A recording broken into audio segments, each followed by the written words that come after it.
Yeah, something you don't see every day.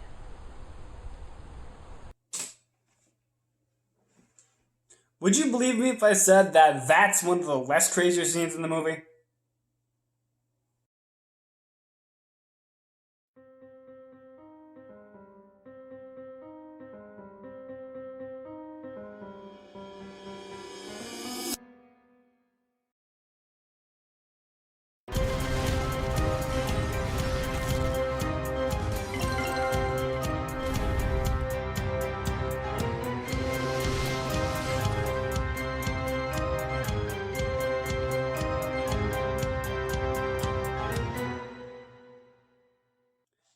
Hello stars, my name is Nick Simon, this is GG Reviews, and today I'm talking about YouTuber movies. Ever since YouTube's launch back in 2005, filmmakers from around the world now had an easy way to upload their movies. Of course, some of the most famous of these are the ones made by YouTube personalities. Smosh had a movie, Brandon Calvillo had a movie, Shane Dawson had a movie. Well, technically two. Rooster Teeth made a couple of movies. Fucking Fred had a trilogy. I think you get the point. While the quality of these movies range from pretty damn good to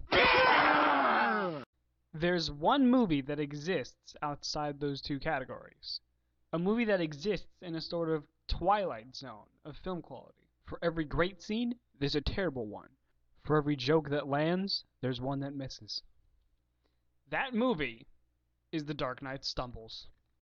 Released on September 1st, 2015, The Dark Knight Stumbles is the first full-length movie by movie reviewer Rob Bohr, aka Cinematic Venom. The plot involves God getting pissed at Rob for failing to make the second series of his review show any good, so in a fit of rage he turns the world into Batman characters. Stay with me here. Said Batman characters want to brainwash the entire world using episodes of Cinematic Venom. If this wasn't real, you'd think these were the ramblings of a meth addict. On top of the Batman characters, original characters from Cinematic Venom also appear, both as cameos and as kind of important to the plot. With the release of the teaser for the film's sequel, Ready to Stumble, I thought what the hell and decided to give the original a look at. Which I'll be judging in a different manner than in my Escape the Night review. Instead of looking at the film's individual aspects, in a category-based kind of thing, I'm going to instead let the movie play out and just comment on scenes as they happen. With all that being said, let the games begin. The opening of the film explains the setup. The cinematic review show has been going on for quite a while and has gained a bit of traction. But Rob is told by several characters that bad things will happen if he continues the show. Rob ignores the warnings and is literally smited by God himself. He's brought back to life under the condition that he needs to make Series 2 of his show amazing. Spoonie's cameo tells Rob that he should just keep doing what he loves even if it's not getting that much attention. But God feels like Rob hasn't kept up his end of the bargain and turns him and his cast members into Batman characters via explosion. This is weird. It gets weirder. God plans on further sabotaging Rob's efforts to make a good series finale for his show by giving him basically every excuse for this film's poor quality. Awful lighting, lots of wind, bad continuity, shit editing, really awful special effects, etc. The movie proper begins with Two-Face entering an apartment. He eventually comes across the script for the very movie he's in? This isn't the last time we're going to get some meta mind fuckery up in here, so prepare yourself. Two-Face also comes across the Cinematic Venom Series 2 finale, which starts with Rob worried about the location of his friend Alex. This is not a part of the entertainment today. I genuinely have no idea about Alex's whereabouts. This is as real gets. We suddenly cut to Bane walking down some stairs, where he comes across the Joker. Why so serious? Why are you asking in a movie that clearly isn't? After the opening title sequence, we cut back to Two-Face still watching the Series 2 finale, which is a review of The Dark Knight Rises. where Rob gives an interesting view on movies in general. I've said this before and I'll say it until I fucking die. Plot holes and continuity errors are completely irrelevant. The only reason you watch a movie is to be entertained. You should not go into a movie trying to find holes in the plot. You should just want to be entertained. So the way I see it, a movie can do whatever the fuck they want as long as it's entertaining. It can have bad continuity. It can have bad editing. They can have bad lighting, bad dubbing. It can have audio of people from the next room. It can have the reflection of the script in someone's glasses. You can literally have cast members clearly in the background watching the scene being filmed and no one in the actual scene acknowledging it. Maybe they even make some kind of subtle joke about it or something, or shit like that. They can literally have the script in the background of the shot for all I care. That shit is irrelevant as long as the movie itself entertains you. You're the Joker. I didn't add that cut. That's in the actual movie. This is where I meet the Joker, and I have to give props to his actor Steve. I'm not going to attempt that. Sorry. For doing an incredible job replicating Heath Ledger's Joker voice. I believe what until you simply makes you stranger. And then we cut to Edward Nygma walking down a sidewalk. And then we cut to the Riddler burst into the same apartment Two-Face was in? So there are two Riddlers? The first one we just saw was just credited as Edward Nygma, and the second, played by Robin, clearly inspired by Jim Carrey, is just the Riddler. We don't get time for an answer, as the Riddler quickly proves himself to be an insensitive ass. And watch with the phrase. I think I was horribly disfigured and burned. That's a running gag, by the way. Hope you find it funny. When the Riddler asks Harvey what cinematic venom means to him, we don't get an answer as the movie cuts back to Bane and the Joker and a kind of funny joke. Torture? I was born in pain. I grew up with torture. What could you have possibly have gone through to ever say those words? We were subject to watch cinematic venom. You poor bastard. I have no words. That one's just funny. We then get abruptly introduced to Poison Ivy. I am nature's arm. Shut up! Who the hell cares? Clearly not the movie, which doesn't even establish why she's even here. We suddenly cut back to Bane and the Joker, where it's revealed, in a pretty cool speech, once again props to Steve, that apparently the Cinematic Venom review show has the ability to not only sway public opinion into agreeing with what the reviews say, but also change the fabric of reality. Does the movie ever follow up on this? Nope. The movie once again abruptly cuts away to Poison Ivy declaring she wants Cinematic Venom dead, which then cuts to a shot of a little girl dying via DVD? So that's why we're switching to digital media. Bane and Joker start doing some weird competitions to see who's better, but while a few of these cutaways are funny, they don't really add anything to the plot at all. Can somebody please tell me who the cinematic venom is? The movie finally decides to get along with its plot. The Riddler proposes that they can steal the show, broadcast it from every screen, and somehow be seen as the best villains in Gotham. Not a great plan. Suddenly three Batman appear. Two of them parodies of Val Kilmer's Batman from Batman Forever, and the third is Adam West's Batman. Suddenly Mr. Freeze? I'm Mr. Freeze. You don't look like Mr. Freeze. Look, some people dropped out in the last minute, okay? You've already got multiple people playing different characters anyway. Why can't I just play another character, okay? Just pretend that I'm a completely different person, and let's see it. Got eyes, okay? See eyes. I'm Mr. Freeze, okay? Mr. Freeze, eyes. Guess we'll roll with it. I know I pray every single day, and I know I'm a loyal Christian. I know that you probably have a very good excuse for not helping us during our time of starvation and poverty here in Africa, but my mom is dying miserably. I was just... Oh, piss off. I'm busy right now. Wow, God is an asshole in this universe. I mean, first he sends Jesus to hell, then he blatantly ignores the suffering of one of his creations. By the way, I wasn't kidding. Jesus motherfucking Christ is in hell. I couldn't make this shit up. I couldn't make this shit up if I tried. I'm sad that I lack the talent to make this shit up. Apparently, God is telling Jesus that the media is apparently getting close to figuring out that people turning into Batman characters via explosions is a literal act of God, and tells him to spin a fake story. So yes, Timmy Turner, age 7, did indeed get his Skittles back. Once again, I have no words. That's just funny.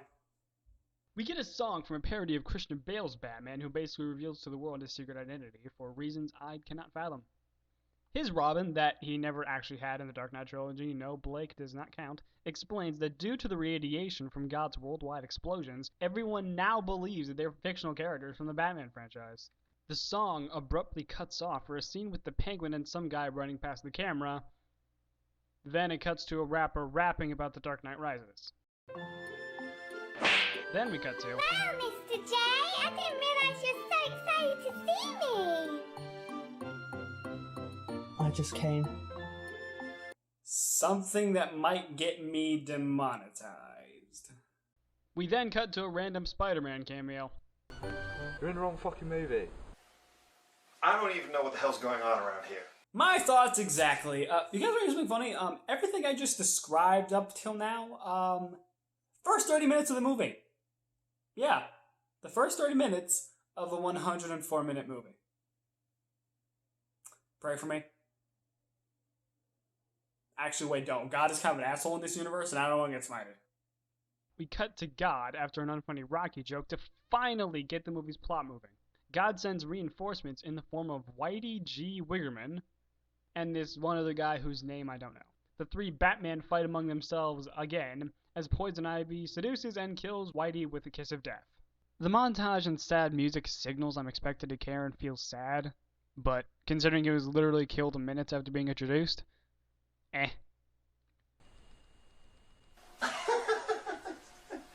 The other guy runs out and runs into Wonder Woman, where he bothers her in a series of cutaways that are also unfunny and irrelevant to the plot, and they will be skipped over. God feels like he needs to up the ante, and we get another pointless shot of Edward Nygma walking, followed by the other guy annoying Wonder Woman some more, which is then followed by Jesus talking to Mary and Joseph. Joseph is also blatantly wearing a modern shirt and doesn't even attempt to hide it. Jesus enlists the help of Moses. I guess this is Moses. I have nothing. They resurrect Batman creator Bob Kane from the dead, apparently with all the knowledge of modern tech as he uses it flawlessly as shown later. We get another pointless scene of Nygma just walking, this time into the basement where we first met Bane. The monitor is now pulling the Spaceballs and is showing the movie within the movie. What the hell am I looking at? Bob Kane contacts his characters in a parody of The Truman Show. This scene on paper will be weird enough, but the actor's performance and voice is just odd. It kind of reminds me of that old guy that Adam Sandler voiced in 8 Crazy Nights. This sequence goes on for a while, and it's all for nothing as Kane does jack shit to help. Bob also kills himself after hearing Ben Affleck is playing the next Batman. Well, that joke aged like milk considering Affleck is the best Batman ever. God is pissed at Jesus for believing he's gone too far this time. I just thought... What? That I went too far? You remember what happened the last time. You're dead, but... That's right. I flooded New Orleans, you felt bad, and you sent Barack Obama to office. And we saw how well that worked out now, didn't we? And then it got so much worse. Suddenly Alfred! He shows up to get everyone to find Batman so he can help solve the world's crisis, as he believes that they turned on the bat signal. We then cut to Commissioner Gordon and Lucius Fox, who look literally nothing like Commissioner Gordon and Lucius Fox. Lucius asks Gordon why he turned on the bat signal. Gordon replies, "I'm just bored." After another pointless scene of that other guy annoying Wonder Woman, we get a weird scene where Bane plays the Joker's psychiatrist. Odd. At least it's kind of acknowledging Bane's intelligence from the comics. Oh my god, this shit's fucking weird. After a kind of funny scene where Alfred keeps trying to explain that Bruce Wayne is Batman for some reason and everyone just keeps switching articles of clothing in between cuts. And another scene of God counting the ways he's really butt-fucked humanity in the Bible. Okay, I get it. You're a cunt.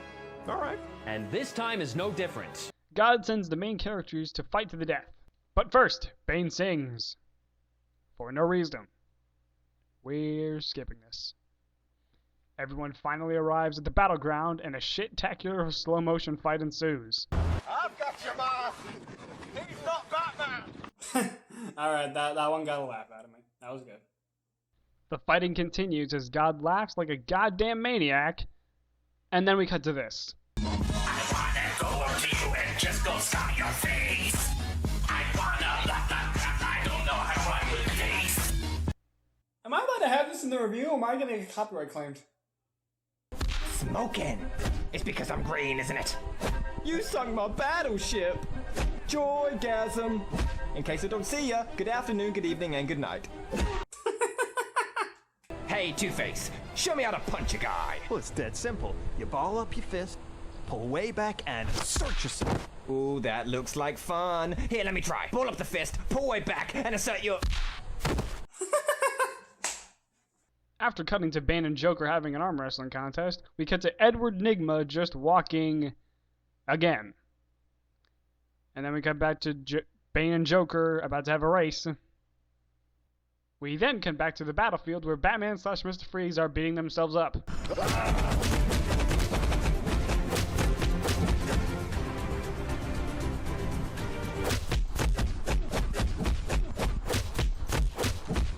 Well, that's something you don't see every day. I especially love when the camera moves away from the violence just to see the other characters look at him like, this fucker serious? We then cut to a Forrest Gump parody, ending with a guy beating up Professor Oak. What do you know? You're named after a tree! Robert used punch in the balls! It's super effective! Suddenly, a kid dressed up like Superman shows up and gives a speech on how violence solves nothing and how they should all work together to save the world. Yeah, they beat him up.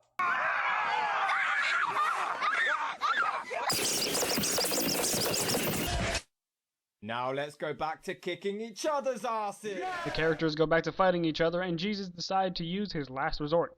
Massive earthquakes happen around the globe as it seems to be the end times. Ah! Oh my god, it's the end of the world! It's the end of the world. It's the end.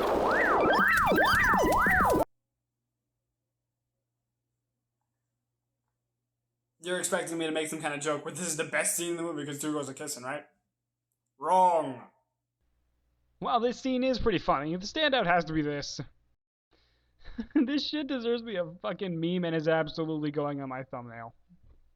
Suddenly Michael Bay appears with his pet dynamite. That he blows up, somehow causing a chain reaction of explosions. I'm James fucking Cameron! When the explosions finally stop, the characters somehow change back to normal. Except they're not? Maybe the different personalities split? This movie is fucking weird. What the fuck am I doing? Why, hello there. I would just like to ask you a question. Yeah, I'd like to take the time to point out that we are 77 minutes into this 104-minute movie, and only now are we getting an actual proper scene with our main character, Rob.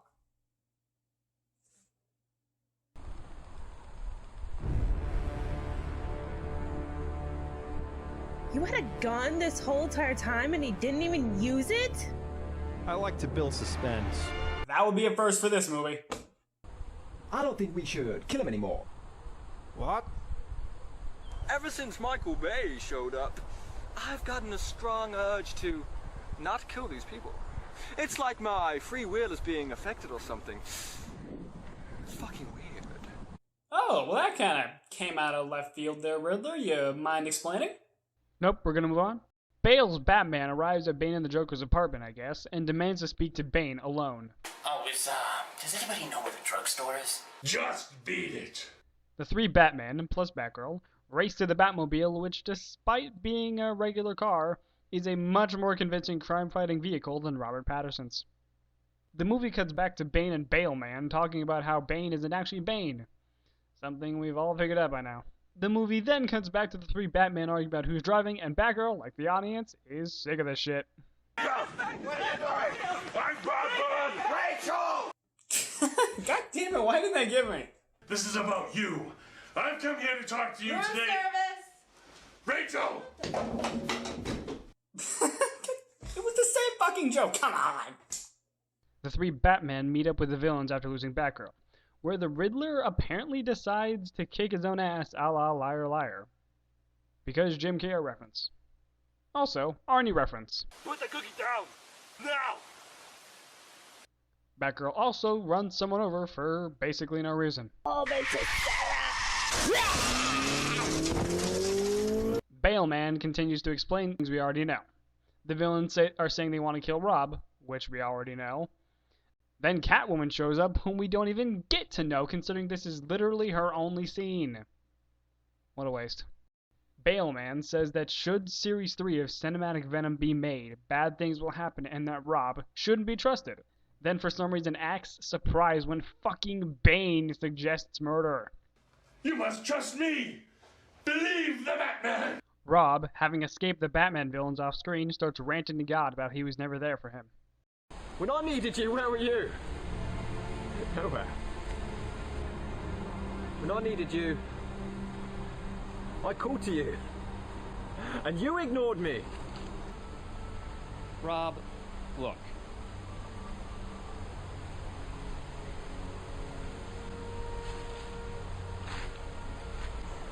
Oh wow, you actually have the balls to come here in person and see me face to face. Rob, that's a green screen. You're talking to nothing.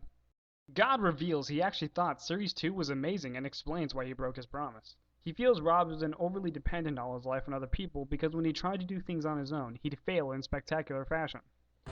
Again, what's your point? My point is, you have failed at absolutely everything in your life because you are still that insecure, suicidal, self-conscious 13-year-old loser. You used to be the owner of an online reviewing show, and now you're the lackey. You're just one of the team. You're a cast member. It used to be your show. It used to revolve entirely around you. You called all the shots. Nothing was released on the show without your permission. And now, what do you even control? Face it, it's not your show anymore. How can you expect your cast members to respect you when you don't even respect yourself? In the end, God doesn't kill Rob. He sees it as a waste of energy. So, does the movie let this actually semi-impactful emotional moment actually sink in? Nope! It cuts to Bane in a completely pointless scene. After that, Rob, I guess, returns to his apartment and is confronted by Ra's al Ghul, who looks nothing but Ra's al Ghul. He claims he can help Rob by completely removing Alex from both his writing team and his life. Rob tries to defend his friendship with Alex as salvageable, but Ra's retorts that Rob and Alex's separation is inevitable and the world will be at peace once it happens. We close the film, kinda, on a montage of what happened to all the characters we really didn't care about. The Joker overdoses on drugs because Heath Ledger. Bane removes his mask and cries like a bitch. Adam West's Batman is basically given zero respect. Freeze strangles the cookie waiter earlier, clearly corpsing his ass off. And the narration tries to set up for a sequel that didn't happen for 5 years. Oh, whatever. Fuck it. Same bat time, same bat channel, same bat site. Rob not only deletes Alex from Cinematic Venom, but also deletes CV entirely. For some reason. The Joker is revealed to have survived his overdose somehow, and Edward Nygma pretends he was actually important to the film by giving a pretty shitty speech about society. Hey Edward, I got a better speech for you. Get what you fucking deserve! The film finally ends with Rob knocking on a door. A guy from the intro that was literally on screen for a couple of seconds opens up. Rob asks if they can talk and walks inside. The door closes behind him, and the credits roll. This is a very confusing movie, to put it lightly. This movie lives and dies based on the idea that as long as a film is entertaining, continuity errors, bad VFX, bad acting, terrible writing, and all that are completely okay and don't matter. While I agree with that somewhat, that doesn't excuse the many, many times the film isn't entertaining at all. Many scenes of pointless filler, pointless characters showing up out of nowhere, characters that add nothing to the plot and die within a single scene. And yet, for every couple of scenes that suck, there's at least one that's pretty decent. There's the occasional funny one-liner here and there, the intentional continuity errors can be funny at points, and the scene where God just rails into Rob. That's what she said! The scene where God grills into Rob about his flaws is surprisingly well acted on God's part. But the movie's biggest flaw is its lack of a cohesive story. Oh, there's definitely a plot, and on paper it sounds like something that could be interesting, but it's almost like the film doesn't care enough about itself to develop its story or the characters, and instead just throws random shit at the screen and in hopes it'll stick. While I am happy that I saw the movie, the bad are unfortunately outweighs the good. The Dark Knight Stumbles is a movie that, while funny and well acted at points, is bogged down by pointless filler and almost complete lack of a story, and many of the characters not being developed enough to care about. But at the end of the day, these are just my thoughts and opinions. I mean, nothing worth the director literally invading this review to come kick my ass. I really need to learn when to shut up. I'm the lights. So I hear you're reviewing The Dark Knight Stumbles? I just finished it now, actually.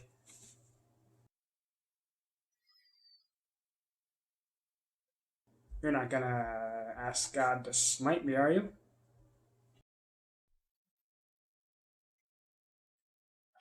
Nope.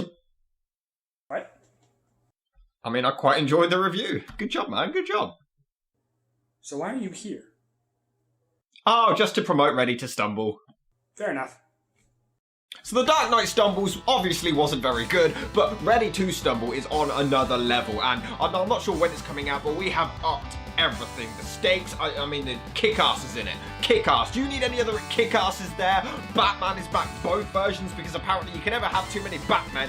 Wolverine's in it, just everyone is in this movie, and you do not know, like, the levels of filmmaking prowess that are in this movie. It is a cinematic masterpiece, and you need to get ready for this achievement.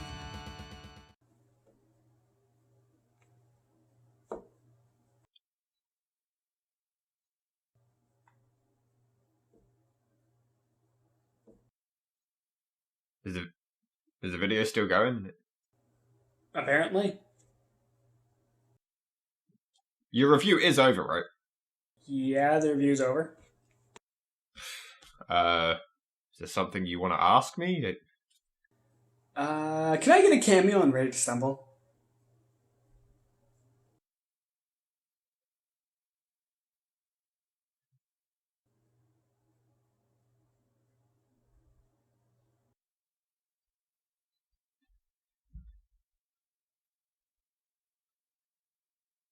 God! Ah, shit!